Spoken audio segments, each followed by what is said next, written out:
All right, we're gonna try not to mess up the mics this time, but we gotta get ready for Showdown in the Valley. We have got a surprise for Bubba though. So we had to get mic'd up for this. I don't like surprises. The wind's bad, but we do have a surprise for Bubba. It requires for you to open the trunk of the Hellcat, but it's something you're gonna very much love. I don't even know how to open the trunk. It came from the nicest store in America, Harbor Freight. But click the button and it'll pop up. Okay. Bro, is that a step store, bro? It is. Tell me you ain't been wanting another one. Step, bro. It was on sale. Had to cop it. Dude, they ain't. You use yours like 3 times a day, every day, and yours has a big dent in it, doesn't it? No, that's yours. Oh, you didn't mine. Never mind. I didn't dent it. Who dented it? I didn't get on it. I didn't trust it. Okay. We're not gonna throw names, Chad. Got some other goodies and stuff too from the old hobo freight, but we're gonna need that rivet gun. We got. Is that powder in a can? This is actually WD-40. Oh. Yeah, it's unpowder in a can. But yeah, Merry Christmas. Thanks, man. Yeah. All right. God, we gotta unload this big truck just to put a hood mirror on it. So you did hear that right, guys. We finally finished our 5th gen hood mirrors. This is the final version. We did like 4 different cutouts of steel. Now we actually did the mirrored stainless. So we're gonna be installing it on the big truck before we leave for Showdown in the Valley. But it is so giant and so obnoxious, it's out that little window, that we really need to unload it off the trailer. Rest in peace, our backs. Yeah, no, this is gonna suck. There's nothing about this that's gonna be nice. Now, if you have a stock height truck, it's gonna be awesome. Easy. But one of the coolest things about this is these top 4 holes are actually factory existing holes. So when you go to install this mirror, you're gonna use 1/4-inch rivets in those 4 holes. And then in these back holes, you will have to drill, but we're gonna provide the rivets. If you wanna use a manual rivet gun, that's cool, but I'll just recommend going to Harbor Freight. The Harbor Freight rivet gun was like $60, and it's gonna make your life 10 times easier when it comes to reaching over that engine bay and getting these rivets. But let's get her off the trailer. I will play Mexican team, but copyright stuff. Right.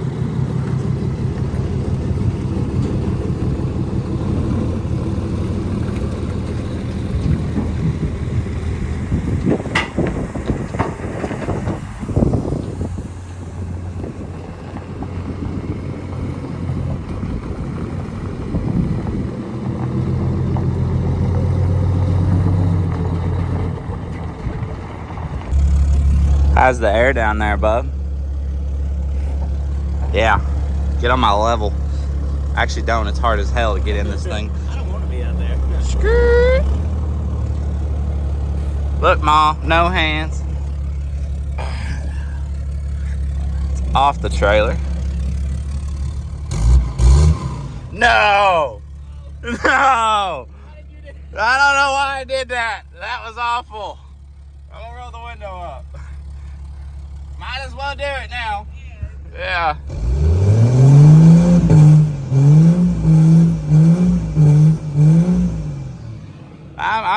I'm just a jackass sometimes, man. It's kind of cool. Tobin's gonna kill me. Yeah. All right. Well, we got all of no backup cameras because I decided to shave the tailgate. So let's get this girl in though. It's not that bad. It's kind of bad. It's like milky looking. Tobin, you won't see this video before you clean this truck, but thank you, buddy. Besides that, the truck is flawless. Like, there's not even bugs on this thing. Nah. I think the single cab must eat all the bugs. She takes a beating. She does. I don't know how, considering this thing's like 3 feet taller, but so the coolest thing about our hood mirrors though is even if you have an existing hood stack, as you can see from mine, the hood mirror is designed to go on the inside row of the hood. So if you have a hood stack, you can still use the mirror. But I'm not looking forward to this. That is very far away. Yeah. I don't know. I think I'm gonna have to like pick you up with the forklift and let you like belly surf above the engine bay. Yeah. Yeah. You just sound so excited, though. Still not loving it. No.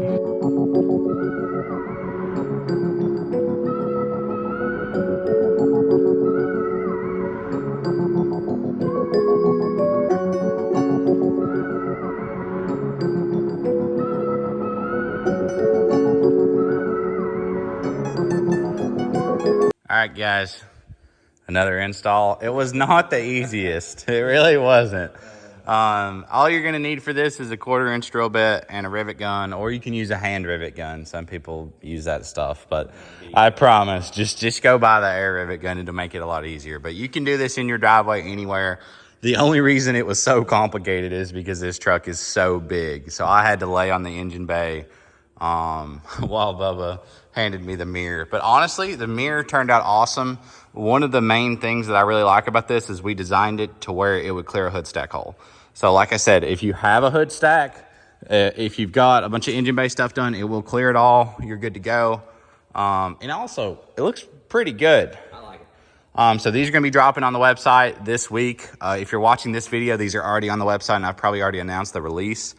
But we have 3 of them in the first batch, and then I have another 10 getting cut today. So the next truck to get hood mirrors, though, I think should be third gen. Oh, yeah. Yeah, first is for us to design. Yeah. For sure. The next truck that we're going to design a hood mirror on will be a 3rd gen, I believe. So might holler at Lucas. Lucas needs one. Yeah. So we might holler at Lucas, guys. We got a bunch of stuff done on his, as you can see. Bubba got a bunch of the powder coat stuff on. We got the oil lines done. We're missing 1 rail feed line, and then we got a little bit of fuel line plumbing. And then this thing will be ready to start, guys. She's making some progress. But I do think we need to talk to Lucas and figure out a hood mirror setup for this thing. But we're going to have to watch it because a lot of this seems to be very close to the hood. So we will see.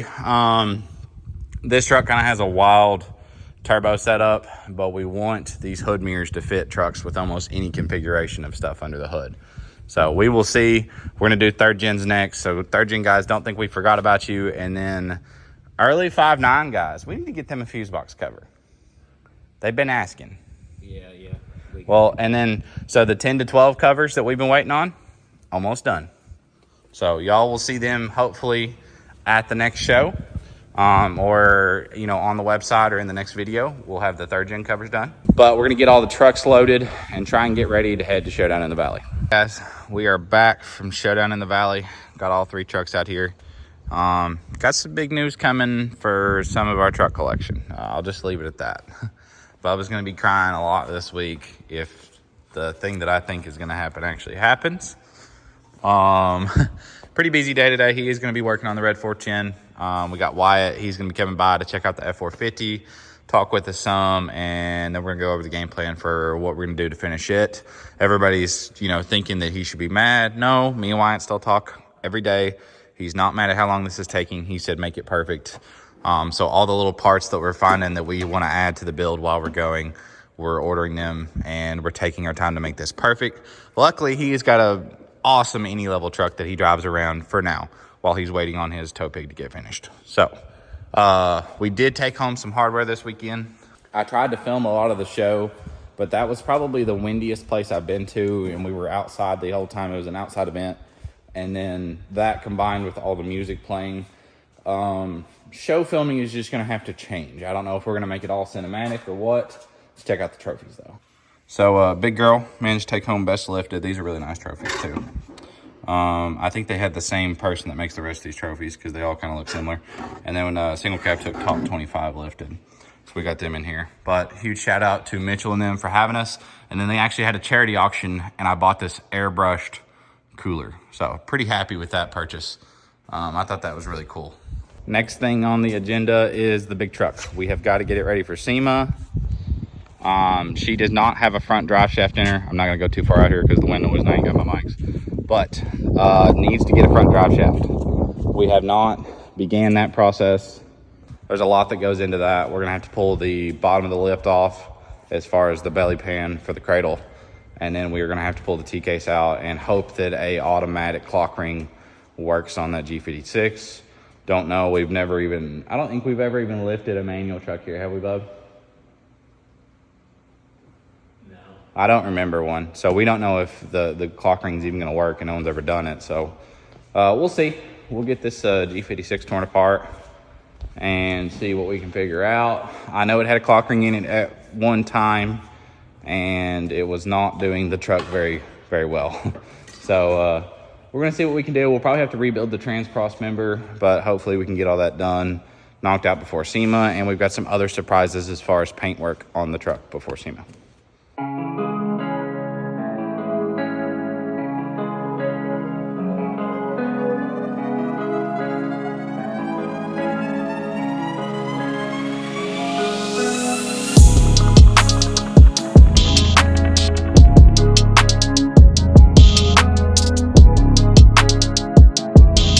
So we're gonna start tear down on Big Girl today. We decided to push her up to today because we really can't delay on anything for this truck for SEMA. It's kind of our #1 priority along with our customers. So this stuff is just time sensitive. So we just need to get it apart. It won't take long just to get everything started as far as the process goes. But we got the rear drive shaft out. It's still polish is still looking pretty good. Oh, yeah. Tobin did a killer job, but ignore the fluids on the ground. That's actually from a different truck. We are about to pull the belly pan and then the T-case. And we're going to be pulling everything out of this truck. But we're going to pull the belly pan, going to pull the T-case. Actually, that is from that. But, yeah. And then we're going to see what we're going to do about clocking this T-case. Said transfer case is now out. Sitting under the old G56 swap truck. But I have to figure out if we can get a drive shaft in this thing or not. I do think we are going to have to rebuild this cross member. Unless we get super lucky and once it's clocked, it happens to clear it. But, yeah, hopefully we have a ring. We've got a 68 and an ASIN clock ring here. That's just like for a 6-inch truck.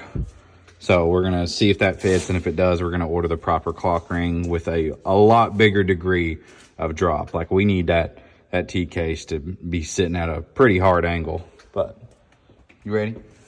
Yeah, that's an 8-bolt. That's 8-bolt? Yeah. So ASIN's 8-bolt.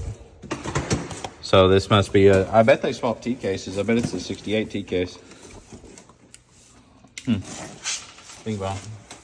Upon further investigation, both clock rings we have are the same. And the same happens to be wrong in both situations. That trans fluid's actually from a different truck, so don't judge it. That no fit, bub. Captain. Yeah. That ain't gonna work. Yeah, we're gonna holler at the boys over at Plan B. I'm pretty sure they got a clock kit for these. He asked if it was 6-bolt or 8-bolt. This is an 8-bolt one. It doesn't fit, but he has a 6-bolt one. So he's gonna send us one with a pretty good clock in it. Hopefully we can get a drive shaft in this thing for SEMA. And then, I mean, baby girl's mostly done unless we have any last minute surprises we want to gift everyone with. Surprise, shawty. But, yeah, all right, that's disappointing. Catch y'all in the next video. Appreciate y'all for watching. Give me a kiss. Give me a kiss. Mama.